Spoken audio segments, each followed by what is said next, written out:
Hello and welcome to another Lancaster Safety Webinar Wednesday. Today we have a new and exciting topic for you all regarding some survey results that we gathered when we asked companies about their safety program. The Occupational Safety and Health Administration, or OSHA, has established laws geared to help employees stay safe on the job. But how many companies stay in compliance with OSHA and how many companies struggle? We asked our data analysts to join us today to go over our survey results and break down some key points that are sure to help businesses nationwide improve their own safety program. So who is Lancaster Safety? If this is your first time joining us, welcome, and let me give you a little bit of an introduction. We are a full-service OSHA compliance firm doing business nationwide. Our primary focus is making sure that each employee gets home safely from work each day. Our slogan is taking safety beyond the standard, and this means that we want to go above OSHA standards and make sure that our clients are building a safety culture and being safe because they want to, not just because they have to. We want to provide top-notch service that really makes an impact on people's lives. Our trainers here are highly qualified and hold various certifications like being certified safety professionals, special government employees, or OSHA outreach trainers, and more. And we also have several Spanish-speaking trainers as well. So let me take a quick moment to introduce our guests for today, and we'll go over our agenda. So we have Jeff here today, and he studies trends, patterns, and numbers to find commonalities to help Lancaster Safety recognize what needs our clients have. He's worked with us for about 12 years now.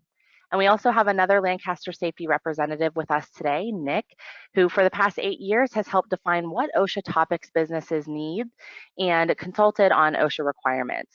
Nick is also a numbers guy with an education in economics and finance. With both of these guys working in the safety industry for roughly a decade and also having analytical skills, they're sure to have some helpful advice for everyone today. So stay tuned and let's get started. So today we're going to be going over a few things. We're going to talk about the purpose of safety surveys. We'll talk about the results that we got. We're going to summarize the key takeaways and pinpoint common OSHA compliance gaps. And then we'll also have a few action items for you at the end. So with that, I'm going to hand it over to Nick and Jeff. Awesome, Emily. Thank you for that great introduction. We appreciate everybody that's attending today, and certainly everyone watching this through our client portal on rebroadcast. So before we break into a lot of the data and the figures, I think a great place to be start is simply why did we even take this survey? So Jeff, do you want to fill in all those attending on, I guess, what the purpose of the original survey was? Yeah, absolutely, Nick, and thank you, Emily, too, for the intro here. So, OSHA can mean a lot of things to lots of people, right? It's a very complicated topic, very important topic, and we know complying with hundreds of pages of regulations is sometimes a very challenging thing, right? And so we really wanted to understand and ask people, hey, like what are your challenges, right? What are you struggling with?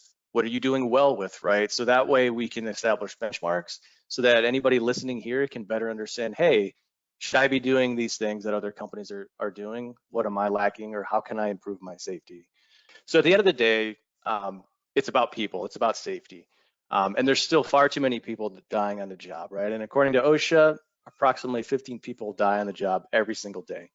And so we need to fix that. We need to prevent these deaths that definitely are mostly preventable through better safety culture, better training, and lots of other topics that we'll go through today. And if we can better understand the problem, put some benchmarks around it, you can compare yourself to others, we can make sure we can establish a plan and improve upon our weaknesses. Okay, that sounds like it's going to be interesting stuff, Jeff. Kind of curious. So, what type of questions were we asking when we sent the survey out? So I think we asked about 15 questions, right? And overall, we had about 64 respondents, right? And so the first thing we asked them is, who are you, right? So common questions about their industry and their job. So one thing we saw with the respondents, right, is most of these people who did respond, their duties definitely involve workplace safety, right? So it's great. We've got an audience who's very familiar with what needs to happen for workplace safety, and that's who our respondents were. So we've got the right folks responding. And an overwhelming majority of these folks were safety officers, directors, or managers, right? So these are people that should be very intimately knowledgeable about OSHA compliance, workplace safety, right? So we've got a great group here to give us some feedback. And from an industry standpoint, we saw a lot of industries that as obvious, right? Probably industries that are more likely to have lots of job place hazards, right? So construction, heavy industry, and light industry were some of the key industries that we saw that these folks worked for. Okay, so we're looking at people that should have a pretty good understanding of safety and health and OSHA for that matter. Yes, and one of the first questions we asked them is, hey, how familiar are you with OSHA requirements, right? And so we saw a good range of answers. We saw almost a third of respondents said, hey, I'm extremely familiar, right? So Nick, to your point, with safety officers and directors, et cetera, these people should be very familiar with the complexity of OSHA, right? But we also saw that most people, while they might be very or somewhat familiar, there's clearly some gaps in knowledge, right? At the end of the day, we know these are requirements, right, by the federal government to keep folks safe in their workplace. And we need to make sure that everybody is extremely familiar with these requirements, to avoid citations or worse, to avoid workplace deaths or injuries. And you would think, actually, looking at these numbers, that we would have a higher extremely familiarity rate because, as referenced in the last slide, quite a few of them were actually safety directors themselves. But if we look at the numbers that were being presented, only 32% deemed themselves extremely familiar with the content. Obviously, very familiar is still a very good benchmark. But at the same time, it's been my experience that a lot of people believe they know more about OSHA than they do, especially if given a survey. So we do want to take these numbers with a grain of salt. And one common thing I see when I'm talking with especially interested prospects to Lancaster Safety, the most common example would be the OSHA 30 and OSHA 10. A lot of times people will call in, and even from safety directors, we want the OSHA 10 or OSHA 30 certification. And a lot of people believe that it's an OSHA requirement, it's a certification, and that's what needs to be done. And I understand where this comes from. It is common in the industry for people to have those cards, and certain municipalities, such as New York City, do require an OSHA 10 or 30-hour card to work on a construction site. But I would direct people to OSHA.gov, and if you look through the outreach program, it will say, and actually OSHA puts this in bold, that it is a voluntary training and does not meet the training requirements for any OSHA standards. So even though our survey shows that 65% would consider themselves either very familiar or extremely familiar, I'd actually speculate that they're overestimating. Was there anything in the data that would concur with that you saw, Jeff? Yeah, I think as we get to a couple slides later in the deck, right, when folks start describing, even people that are extremely familiar, do you have certain components of a safety program, right? They're still missing lots of key areas that are required, right? And we'll get, I think, into that in some of the later decks and details. But I think you bring up a very interesting point that, OSHA compliance is so complex. There's so many rules, right? Like even people who think they're really good at it or who think they're very familiar, to your point, as you start getting into some of the details, into the weeds of specific requirements, right? We're not always 100% accurate in all of those, right? So I think, at the end of the day, I think the survey and what you're telling me as well is everybody could use help, right? That this is a very complicated, very important topic. And we, together, it takes all of us, I think, and all of our knowledge to make sure we're doing the right thing. So in your findings, it looks like, obviously we were talking about, this slide refers to people's personal knowledge of safety. What did we find out about people's perception of their company's safety and how compliant they are? All right, so the next question we asked folks, right? So on top of, are you familiar with OSHA requirements? How would you rank your OSHA compliance? From a scale of amazing, you're going above and beyond, you're doing everything you possibly can, all the way to poor, meaning you have a lot of gaps and you're not even hitting basic requirements, right? So I think the interesting piece here is most people say they could do more, right? Only 10% would rank themselves as amazing, and even only 21% great. But most people are saying, yeah, we're good, but we have room for improvement, right? So I think what this really tells us is that most companies are struggling with OSHA compliance, right? It is a very hard, very complicated topic. And there's lots of obstacles in the way. Then we'll talk through in a couple more slides later on the deck, just what some of those key challenges are. But why is this important, right? So moving forward, if you can bring your compliance up, right, there are some very, they're obvious, right? But we've got some numbers to quantify. There's some obvious benefits here. So when we started segmenting some of these responses by their level of compliance, so we asked, hey, have you ever been cited by OSHA, right? Being cited by OSHA is not something anybody wants to be a part of, right? But if you go from amazing to just good compliance, you see your risk increase significantly. Or said another way, if you go from good to amazing compliance, you really go that extra mile, you see your risk of citation go down by 2/3, right? And I know, again, citation's public data, right? It's something anybody can access. And I know, Nick, you've got an interesting story, I think, of a client you've talked through of just how much that impacted their business. Yeah, absolutely. Well, this is actually about 6 years ago, and I was a little bit newer to Lancaster Safety and to safety in general. And I remember we were in contact with a potential client after a rather severe OSHA violation. It was at the time a maximum penalty, a $70,000 willful. They had a full-time safety director, and she was doing a pretty good job. But one of the supervisors disregarded some of the safety rules and tried to get something done a little bit quicker than they should have, and ended up having a small amputation, which this led to obviously OSHA coming out, a large citation, and obviously a lot of headaches for that client. And again, this is a client being a yet to be client, but this was a company being very proactive with safety, but not quite at that amazing compliance level. And that incident, not only did it cost them a lot of time and money in rectifying the issue, if that willful would have stayed on their record, they would have lost one of their key clients, and potentially, because all of this information is public record, potentially lost that client, lost that source of revenue, and lost a large portion of their business. Luckily, the story does have a happy ending with the additional Lancaster safety and being able to show that the client was being proactive. We were able to talk OSHA down from a willful back down to a serious. So they did still have some financial repercussions and a blemish on their record, but that can be the difference between a just good compliance program. An amazing compliance program is one injury, and that one injury can certainly have a critical impact on a company. Well, and Nick, I think you bring up sort of a good illustration that even if you try to comply with everything, it only takes one individual, right? It takes one individual one time making maybe a poor decision. Then no matter how rigorous your plans are, procedures, et cetera, one person, one time messing up can lead to a citation, right? And staying vigilant all the time. That safety is an ongoing process. It's not a one and done type of thing, right? Yeah, as we commonly tell our clients, safety is a journey, not a destination. I know that's extremely cheesy and cliche, but I often use that and often remind people it is cheesy and cliche, but that really is how this needs to be treated.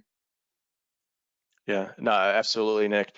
And I think if citations and sort of being publicly known as having one of these violations on your record were bad enough, right? So moving forward, it obviously comes down to people, right, and injuries and deaths. So also cutting this data, we asked folks, hey, have you ever had a workplace injury or death? And we broke it up between their self-reported compliance level. And the thing that we saw too, and not surprising, is those who had amazing compliance had about half the injury or death rate of somebody who has poor compliance, right? So not only do you have less citation risk if you can bring your compliance up, but clearly you have less risk of bodily harm or worse deaths, right? Which we're all striving to avoid. So again, I mean, these are all sort of obvious things, right? You ask anybody, hey, if you're complying, you're doing everything you can to comply with OSHA, clearly you expect these things to happen. But just to put it into numbers, right, and to recap the last two slides, this survey is showing us that you reduced your citation risk by 2/3 by going from good to amazing compliance, or you reduce your risk of injury or death by half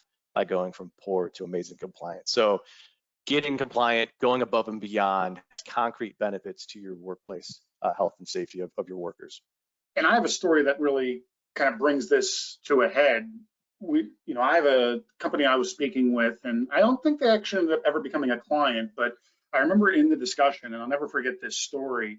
It was a business owner that called me up, and they had a safety officer, and it was a smaller company. I think they had about 20 employees, and they worked on trees, on tree trimming and tree removal. And their foreman, who also doubled as their safety manager, who wasn't adequately trained within being the safety officer, actually, at the end of the day, it was starting to rain, and they need to get the job done, right? Production, production, production. They jumped in the cherry picker, went up to help finish off the job, didn't tie off. And again, I remind you, this would be their quote unquote safety person. And unfortunately, the rain made the platform slippery, and the person slipped, fell out of the bucket, and unfortunately, a fatality occurred in that particular instance because of the way they landed. And that is, it's a sad story, but it just demonstrates the difference between, being good and really taking it to the next level. Is, you really got to have proper commitment. People got to act the way they preach, and it really needs to be an everyday type thing, which can separate, good from great. And Nick, and I think you hit on a good point too, that even that we as leaders in safety, right? Many on this watching this webinar are going to be managing teams, right? Overseeing folks. We have to think these hard things, right? These sad stories, because that's what we're trying to prevent, right? We want all of our employees to go home every single day. We have to confront the harsh realities of what we're dealing with, right? So I think, great example of just how easy it is for one mishap to happen. So as we think about other data in the survey, so the question is, so now that we've established, look, like we can improve, we can lower our citation risk, we can lower deaths, right, of getting more compliant. The next phase here is, well, how can we achieve amazing compliance? And so I think some of the questions in the survey really can help a lot of us get there, right? So as we move forward to the next slide, right, we asked folks, hey, do you have all these different components of a successful safety culture, right? And the good news is, the encouraging news is, most people have a lot of these components, right? But given that most of these are actual requirements within OSHA, we should see 100% rates on all these, right? Whereas in the best case scenario with a written safety program, only 79% say they have that. And as we talked about even too, right, a lot of the folks responding to the survey are safety officers and managers, directors, right?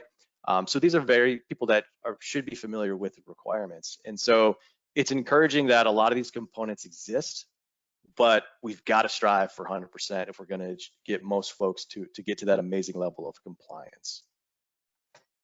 Yeah, so Nick, it comes back to the fundamentals.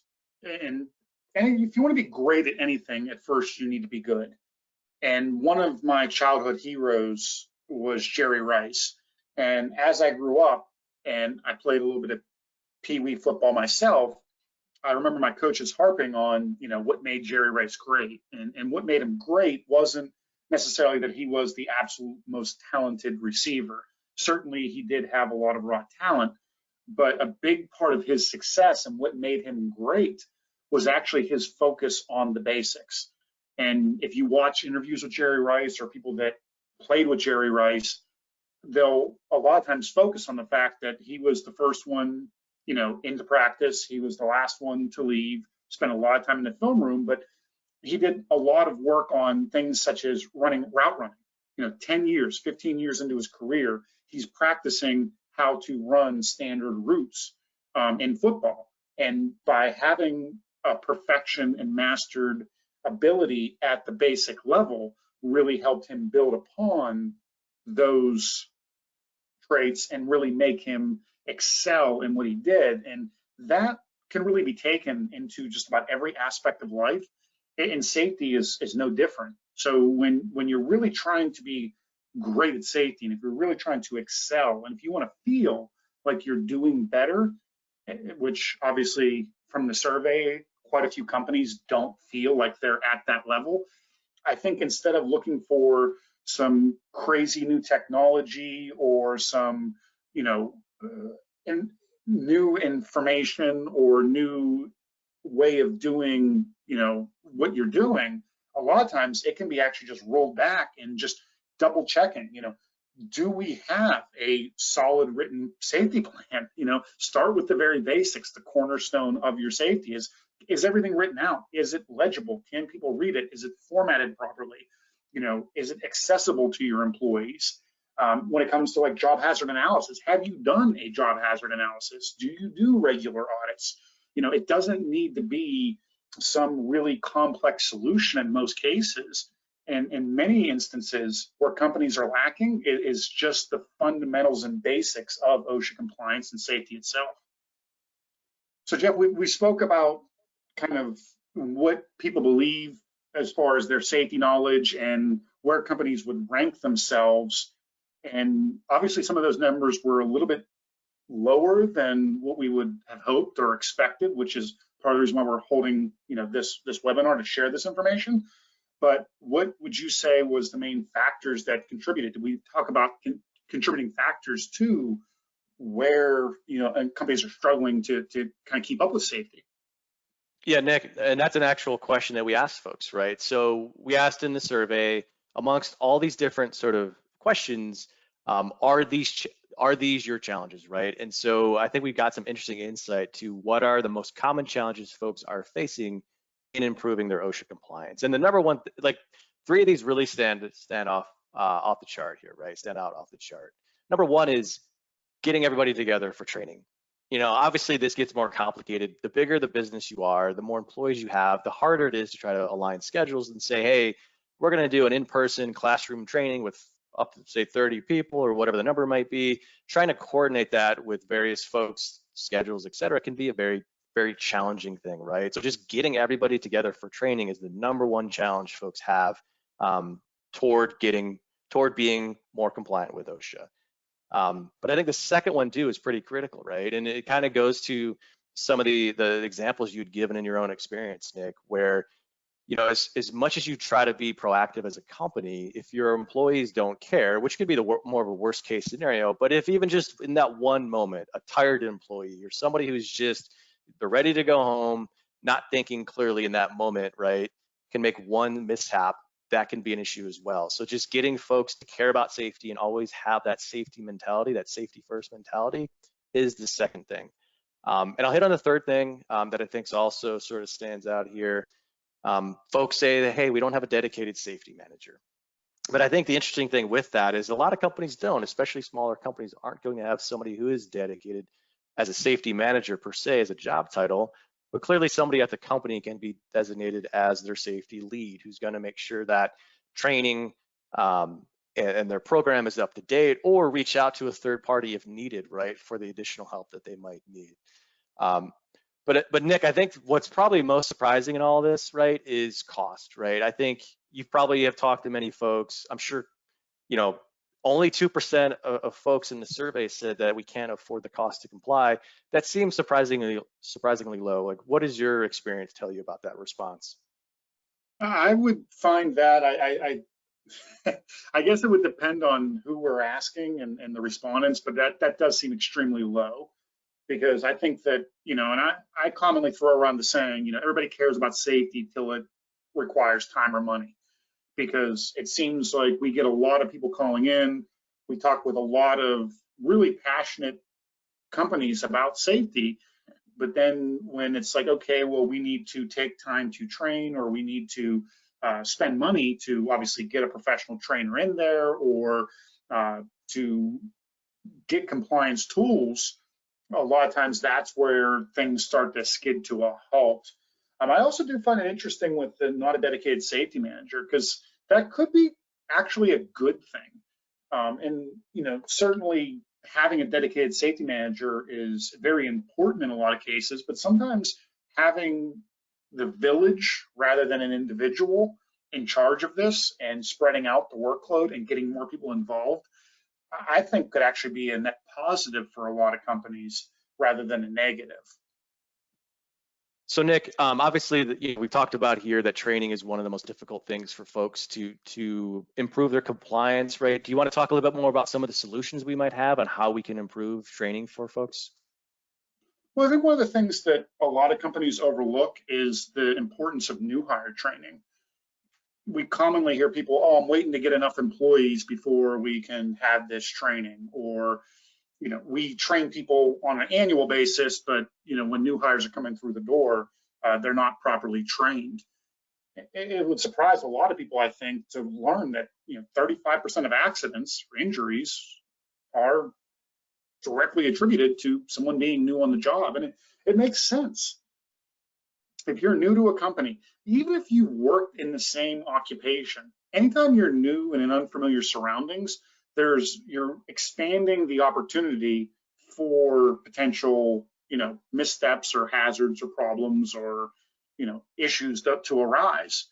And taking the time, to really make sure that people are properly educated before they start working, right? Not waiting until they've met the probationary period, not waiting until they've been working for a certain period of time, or you're sure that you're going to be able to keep them. And I feel like that's a common thing in today's society with all the turnover that a lot of companies are seeing in their businesses. That I have one client, and we've done training with them for over the past 6 or 7 years. Not every year, not as regularly as they should, although we do our best to try to inform them that they're behind on their training. And for the last 18 months, I've been calling this same business owner, and they're a small business, they have about 10 employees, and reminding them, like, hey, you are past due on your training, and you need. And every time it's the same thing. Oh, Nick, I can't get employees to stick. I can't get employees to stick. Well, part of that is probably going to be accounted to the fact that they're not getting the appropriate training. But if, and I try to point out to Mr. X, we'll call him, that if you don't train that employee, and again, an accident does occur, that can be very costly to your business. And obviously that's not going to be something that you want to go home knowing that, one of your employees was injured on the job. But a lot of people overlook the importance of training, new individuals to their company. So Nick, then if training, especially for some of these businesses that might be seasonal or have high employee turnover, like what options do employers have for training? How might they get that training to the employee? Well, the 3 core ones that Lancaster Safety offers, and I think that this is pretty much industry standard, would obviously be, having a live on-site trainer, whether it's someone like Lancaster Safety coming out and doing that professional training, or having an internal manager sit down with that new employee, especially when it comes to new hire trainings, and just review with them. And we're not talking about like a new hire orientation in totality. I'm talking about sitting down and talking about safety specifically, your safety policies, the rules, what's expected of them. So that live face-to-face interaction is typically going to be the most valuable, is going to create the largest impact, because your employee, when you're properly engaging them and you're face to face with them, they can ask you questions and you can respond with answers, and you can get real-time feedback on what they're understanding. And that's one of the beauties of face-to-face training, and why we still heavily recommend wherever applicable. But we do understand with today's time constraints and employee turnover, and with all the other factors, it's not always practical. And good is better than non-existent, or don't let perfect be the enemy of good, as they say. So OSHA Online Training Center, or that would be ours, or an LMS system of some sort to help make sure your employees are properly educated, where you have a computer-based quizzes intermixed into the training, where you have all the subject matter laid out, where the employee can log in and they can maybe do this on the day before they start, or the day of, the morning of coming in, and properly training and using the technology that's available to us today that we're lucky enough to have. And I know we're going to get into that in a little bit more in detail in a few moments, but also live online training. And this is something that during COVID, we were doing a lot of, and it really showed companies that this can be a very effective way of training. Is instead of having a computer-based module that your employees can't respond back to, or can't respond back to your employees, but still cutting down on the cost of having a live in-person training, would be that middle ground, where you have through GoToMeeting or WebEx or Zoom or any other video conferencing software and use that technology so you can still get that interaction out of your employees. But at the same time, again, there are some benefits where if you're training people in multiple locations, or whether it be geographic, or if you're in an area of the country or the world that still is battling COVID or has some other roadblocks to having live face-to-face training, I think live online training is something that isn't utilized as much as it could be beneficial to a lot of companies. So Nick, it sounds like, whether your challenge is geographical, maybe you've got employees at multiple locations, online live training might be the way to go. Or if you have different shifts of workers, or you don't really have good downtime, maybe you're an outside oriented business like landscaping, right? And if it's a sunny day, you want to make sure you're working. But it sounds like regardless of those situations, there's probably an option that you could utilize, right, to make sure your workers get that training. And as you mentioned, even those new hires as well, right? Well, yeah, and I think a key takeaway is I think too many companies try to pigeonhole themselves into one avenue. I think it behooves most companies if you're using all three of these things in proportion. So if there are times where computer-based modules, again, you can't schedule a rainy day in advance, so having that online OSHA training center available to you is a very valuable tool where you can still keep your employees productive. And there are going to be times where your employees are going to need live training, but they're not geographically available. And there's going to be other times where, hey, whether it be because of your location is, all your employees report to a location, or maybe it's the company picnic and you're getting together for one time a year and you actually have, a captive audience for a few hours. So the key takeaway here is you don't need to focus on one. You can use all three and maximize the benefits within your business. No, I think that makes sense. So it sounds like probably the best companies that are most compliant are utilizing all three to their advantage, right? And I think, Nick, too, one of the interesting things we asked folks as well, specifically on this online sort of module-based training or an LMS, so as we move forward, right?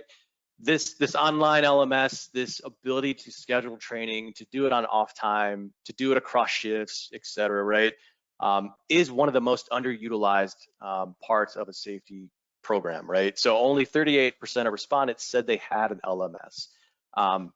So it sounds like, with training being one of the hardest things for folks, one of the biggest challenges, considering an LMS, particularly, the online OSHA training center that we offer as well, can really help augment that sort of more robust, comprehensive training strategy that folks might have, whether it's going on site, doing the live in-person, live online training, or doing this more module-based. All these things can work together, right, to make sure that your employees, and particularly your new hires, are well trained. But yeah, I think surprisingly, very few folks really utilize this part, right, this method of training. Yeah, and I think it's safe to say, I think in the future, this will be the core way of training, but it's like anything else where people, it takes a while to adapt, and obviously the technology and people to even be aware. I'm sure there's plenty of people that aren't aware that this type of technology exists, and obviously the expense of it. And one of the surprising things about our online OSHA training center is that for the majority of companies, it's actually cheaper to train online than it is in person. So, practically speaking, it actually can be a more efficient and cost-efficient way of training your employees, but it's just a matter of, people doing the research, again, getting the knowledge base on what would work best for them and figuring out the best solution. And obviously here at Lancaster Safety, that's why I have a job, and I have plenty of colleagues here, able to help. So I'm going to do a little plug for Lancaster Safety, and give us a call, and we can definitely help design a system that's right for your company. So Nick, any final thoughts on your perspective with safety training? Well, yeah, I mean, the key takeaway is going to be that, safety, it's a journey, not a destination. It's got to be something that is ongoing, where a lot of companies kind of look at it as we've completed it, and that's part of the reason why, OSHA doesn't use the word certification in a lot of cases, and they don't use OSHA approved in a lot of cases that people like to throw around, is because once you've been certified, once you've been approved, once you've graduated, once you've completed it makes it seem like it's done. And safety, as it says on the screen here, it's not something that you did, it's something you should do. It needs to be a continual, ongoing process, which is very important. And that's why it's important to get a solid regimen down and really stick to that. And I know that, I guess, Jeff, you can kind of go back into, I guess, the frequency. Yeah, so if you have questions of like, hey, how often should I train my employees, right? We've got a handy chart that it's free to anybody, right? So you can find it on our website. You can reach out to any of us as well. We'll be happy to email it out. But we go through all the different topics and we say, hey, is this something we initially recommend prior to exposure on the job? As we talk about new hires being, just over a third of all injuries, right? Making sure that day one you're ready for that job. But even then, which of these training topics you need on an annual basis or some other frequency as well, right? And for those based in California, there's also specific Cal OSHA requirements as well. So this is a free download anybody can have. You're more than welcome to reach out to us. It's on our site as well, but we'll gladly distribute this if you want a better understanding of just exactly when you should be training on all these different topics. And training can have a serious impact too. I mean, people don't realize the cost of not training. We commonly talk about the cost of training, but experience modification rate is something that I know is near and dear to any controller's heart. We commonly get, how can we lower our mod rate? How can we lower our mod rate? And number one way to lower your mod rate is to reduce any accidents or injuries or claims. And the way to reduce that is your employees are properly educated. A lot of people, again, goes back to everybody cares about safety till it costs time or money. But by not doing it, it can be a large expense. So, we often hear companies say, take the time, slow down, do it safe, which is obviously a huge part of it. But it's also important for companies to note that it's important for them to take the time so their employees can learn how to do it safe. Because it's one thing to say, make sure you're safe out there. It's another thing to actually instruct them to be safe. And this is an example we've used in other situations, but it really does strike at home. Is if you're a company with $100,000 workman's comp premium, your experience modification rate, the difference between being 30 or 40% above the market or below the market as far as injuries and being having excess injuries, can be add up quick. So if you're 20 or 30% safer in the insurance industry's eyes compared to a company that is 20 or 30% less safe and has more claims and injuries and accidents, I mean, that quickly adds up. 40, 50, 60, even $100,000 can be an additional overhead to your business's cost structure, which can make you less competitive in the market and really hurt you. But I know a lot of companies will then ask us, well, what is appropriate? Like, how much should we be spending on safety? And a good metric that I like to use is 1% of your payroll, right? So if you've got a large company with a lot of employees and you've got a $10 million payroll, yeah, you should be investing $100,000 into safety. And some of that's going to be equipment, some of that's going to be safety training, some of that's going to be a variety of other resources that you're putting in there. Whereas if you're a smaller company and maybe you have like 5 or 6 employees and your payroll's 250, 300,000, then maybe $2,000 or $3,000 is enough to adequately equip your employees. But a good metric, if you're looking for how much should I be spending, is that 1% rule. And what a lot of companies don't realize is that safety is an investment. You get a return on your money. And some of that's going to be with the workman's comp example that we just demonstrated. But obviously reduction in OSHA fines, reduction in turnover, reduction in a lot of other expenses, and even increased productivity. If your employees are comfortable and confident in what they're doing and they know how to do it safe and they're not second guessing themselves, they're going to be more productive in the field. And studies have shown that for every dollar invested in safety, you're looking at $3 to $6 return. And again, I really use that 1% marker of payroll as a good benchmark. Obviously, you're going to get diminishing returns, as you invest more and more. So, we're not here claiming that you should be putting all of your money into safety. You should definitely be putting a lot of thought into it, and you should have a strategic plan. But those first dollars that you're investing into safety, especially below that 1% of payroll marker, you can see a substantial increase in, in your investment, by properly investing in that. Oh, thanks, Nick. I appreciate that perspective. I think the finances of safety, right, are vitally important to every company, obviously, right, especially in today's environment. So I would like to close out with one of the last questions that I think was actually quite surprising to me, and I would love to get your perspective as well, right? So, we already asked folks like, hey, are you familiar with OSHA, right? But we also asked them, hey, do you use a third-party OSHA consulting firm, right? And the answer here is quite surprising. And what we found is those who are most familiar with OSHA requirements are the most likely to be using an outside consulting firm, right? So specifically, if you're extremely familiar with OSHA requirements, you are 2 times more likely than all others to seek outside help. And I think it really speaks to that, even those who think they know everything, right? Because it's their job, right? As we saw, a lot of the folks responding are safety officers. It's their job to know these things. They know they either might not have enough time or expertise in certain areas. I mean, think about too, right? Like a lot of large corporations use outside law firms to augment their internal legal counsel, right? I think the same thing applies with safety, right? Having professionals who are dedicated to this every single day and know the ins and outs of the hundreds and hundreds of pages of requirements can only help you, right? Even when you know what you're doing, having an extra outside help can help. So wanted to get your perspective on that, Nick, if this surprises you at all. No, it actually doesn't, because just from my experience, a couple of things come to mind. Is one, I know that a lot of times when we're talking with clients, the ones that are most hesitant to bring us in are usually the ones that most need us. It's amazing, because sometimes we have clients and they'll have a very, very solid safety program, and they'll reach out and we're almost telling them like, hey, we're looking for areas where we can help you, and they're eager to bring us on board, whereas other companies are very resistant, and those are the ones that are typically most in need of our help. So this statistic actually doesn't surprise me as much as maybe it surprises others. And I think it all goes back to that old adage as well, is that the more you know about something, the more you realize you don't know about that same thing.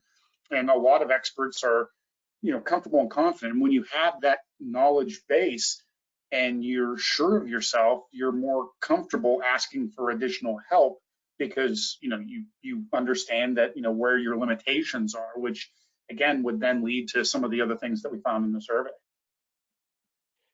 So Nick, with people most familiar with OSHA requirements needing additional help, right, as somebody who's been in the industry field for a long time now and who knows a good amount of OSHA requirements, are there any top questions you would ask somebody about their safety program? Well, yeah, there's a lot of questions to ask. Do you provide ongoing training? One of the first questions is, engaging with a new client or somebody that's, inquiring with us is when's the last time you trained? How often do you train? Really understanding the training. Do they have a regimented system? And I know some companies will say, okay, yeah, we train, if they're seasonal, like, say landscaping, okay, we train every March because, at the end of March, then we're going to start into it. And that makes sense for them. And I have other companies that I talk to that, okay, the first week of January or second week of January or whatever it might be, but they have a set regimented time frame for when they're doing their training. And if you don't have that, then that's obviously going to be a huge red flag. Obviously, the cornerstone is going to be your programs, written standards. Do you have a written policy that's workable and usable? If you don't have something to refer back to, because again, when we come back to the misnomers of OSHA, what OSHA wants to actually see out of any company boils down to have a written policy, train on that policy, not just training on, your general standards or OSHA 10 or OSHA 30 or some type of certification or anything like that. It's more about, do your people understand what's expected of them at their job? So they can only understand that is if you have a written down policy. So one of the first questions I'm typically asking anyone that I'm speaking with is, do you have policies? And if they don't, that's a huge red flag. That means that we need to start building from the ground up. Obviously, do they have a system in place to detect and fix any hazards. That's critical, because if people are walking past a hazard on a continual basis, not only is that a huge OSHA fine, but you're just waiting for an accident to happen. So do your employees have the knowledge and understanding that if they see a hazard, who to alert, what to do in those situations, how the remedy should be created, how to block off an area, or what needs to be done in those situations. And again, that should be a written out policy, and there should be training for your employees on that. And then, one of the most fundamental things you can do is have a safety committee. So having a proper safety committee that is in place, that you're meeting, and this should involve both management and quote unquote lower level employees, because you want to get honest feedback, create like a safe space, if you will, where people can come in and again, talk about the programs, talk about the trainings, talk about when they're detecting hazards, what issues are they having on the job, and having an open, honest conversation can really help alleviate the potential for an accident to happen, which no surprise, Lancaster Safety does offer services and solutions to help with this. So Lancaster Safety can help with a lot of these aspects, conducting safety and health training. I mean, we've kind of talked a little bit about it in this webinar, but I'll just say it blatantly. The three types of trainings that we spoke about earlier today, we offer all three of those, and we can mix and match and really meet where your company stands as far as how you would like and what would be the most effective way of training for you. Obviously, written programs, and the stuff that we create isn't going to be generic, templated, quite frankly, garbage. It's going to be something that's usable. And the key to written programs a lot of times comes into, you don't want to just take a book off a shelf. And A, it's not going to be OSHA compliant. And B, now, if those policies are in effect, that means your employees need to follow those policies.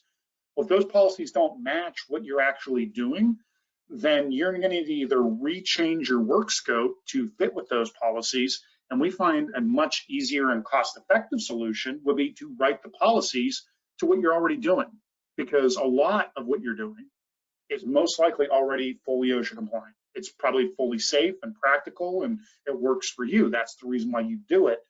So just have your policies reflect that, rather than trying to reinvent the wheel and redoing the way you're doing your business.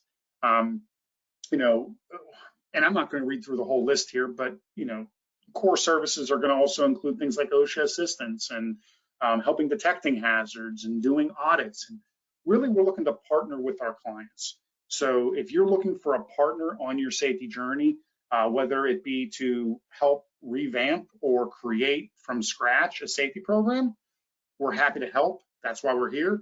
If you're a safety director that is just struggling with certain areas or aspects of your safety program, and maybe you don't feel confident or comfortable training on certain subject matter, or you don't feel comfortable writing certain programs, or you just want a second set of eyes to make sure that you're not overlooking something that could potentially harm your employees, we're happy to help. We're not trying to replace a safety director. We're trying to assist. We want the safety directors we work with to feel like all-stars, because they've got all the resources that they need to do their job effectively. All right, well, Nick and Jeff, thank you so much for all of that information. I'm always really happy to moderate these webinars because I always learn so much, and I know that our audience hopefully is learning just as much. Thank you again for attending today's presentation. Just a quick reminder, we are a nationwide OSHA consulting firm that offers safety and health training on site, as we mentioned, or through our learning management system. And we can help with OSHA inspections, audits, develop written programs, and so much more. So feel free to reach out to us after the webinar today for any questions at 888-403-6026. Also, make sure you follow us on social media for news updates and safety information, and you can provide us with feedback on either Yelp, Google, or Facebook. So we really appreciate your time and hope that you'll take advantage of these monthly safety and health webinars. Everyone is invited to attend, and they're always free. So thanks again for joining us, and you can visit our website for more information.